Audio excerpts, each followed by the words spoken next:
I conceived the ultimate act. I pushed the boundaries of suicide, art, even death itself. I paid the price for immortality in more ways than one. Be careful what you wish for. But sometimes something happens and that need comes flooding out.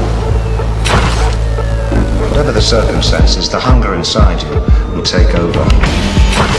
And you will pay everything you have to satisfy it. Everything and more. Time passes, things change. Still ourselves. Now and forever. You may want to get out. But there is no way out. Even when we die as ourselves. And for some people, this is the true nightmare. They can't stand themselves. They need to change. But you can't change. Unless you're lucky enough to know somebody who can change you.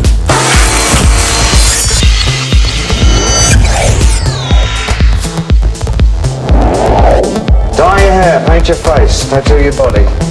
Transform yourself utterly. It's never enough. Nothing ever is. You'll never be satisfied until you've faced the stark, naked horror of your own failure to... what? Survive, adapt, accommodate your own existence. However you wish to describe it, the fact remains there is no escape, except, of course, a single final act. Death. Only this will set you free.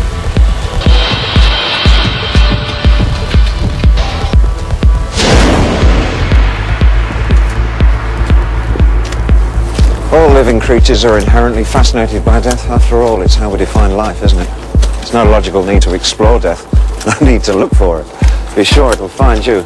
But some of us pursue death not out of curiosity, but because we're compelled.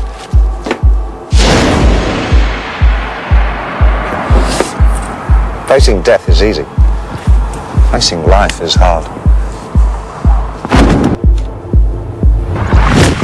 Sometimes the need to escape is inescapable, whatever the cost. Even when you know the only way out is the only way out.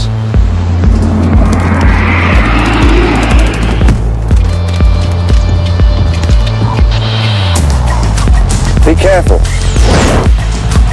You can escape everything in this life. Everything. Except yourself. Cowards they tend to outlive the brave. Some fears are too great to be ignored. Too relentless to flee.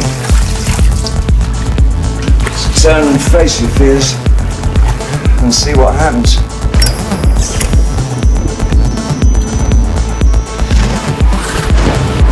We see what we expect to see and feel what we expect to feel. And if we expect to be afraid, then we will be afraid. That's a fool's game. If you live your life in anticipation of doom and the certainty of it, if you know it'll find you and overwhelm you, why fight it?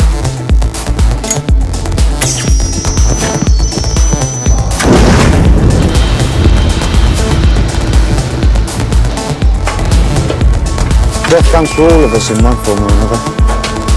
Violence ends, suicides, murders. That's the norm around here, of course. But whether we scream in defiance or open our arms in welcome, our end is waiting. If we're especially lucky, we may in our dotage imagine that we know the day of our own demise. We may be given a final chance to settle our accounts before we shuffle off this mortal coil. Such a chance is rare and difficult to achieve. But when the end of the day is near, and you know that tomorrow will not come, will you have the grace to rest in peace?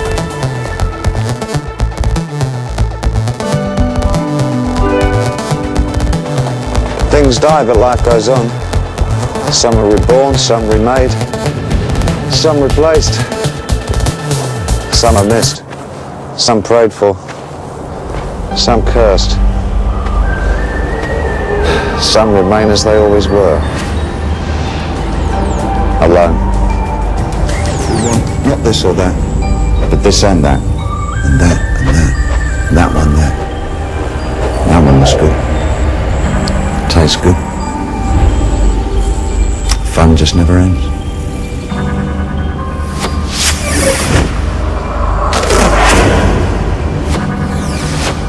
Nobody wants to be a nobody. Everyone, be they ever so humble. To be someone of importance, to be special, a universal desire, but with a hidden cost. For if you wish to rise above the masses, you must separate yourself from them. You must abandon those qualities that are universal and replace them with qualities unique unto yourself. You must do what it takes to become something else entirely. Nothing in the history of the world has caused more pain, more violence, more wanton destruction than love. When someone hurts you to the core of your soul, the need for revenge can be overwhelming. You don't just want them to feel pain. Random suffering is not enough. The only thing that will suffice is for them to feel what you are feeling. You want to savor the pain, know every nuance, so you will know exactly how to inflict it on them. When you love someone and are loved in return, then you are uniquely vulnerable. They have the power to hurt you, which is unmatched. You discover this instinctively in adolescence. And from that point on, we understand the simple principle that if you want to hurt someone who loves you, all you have to do is hurt yourself. Beauty, it is often said, is in the eye of the beholder. What if the beholder can't see it? Is this a blessing or a curse? Beauty, after all, is rooted in truth, and truth may be an ugly sight indeed. The truth makes no excuses, allows no compromises, offers no comfort. Perhaps then, we should protect ourselves from the truth, to be blind to it, if you see what I mean. Perception is everything. Opportunities are all around us, riches and rewards beyond our wildest dreams. But we are blind and cannot see, so they do not exist. The only reality we can possibly inhabit is the reality that we create ourselves. If we wish to change the world around us, we must change the way that we look at it.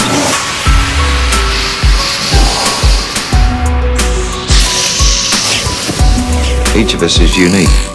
Of course, that's a given. But some of us are more unique than others. Some of us have a hard time fitting in. We just don't seem to belong.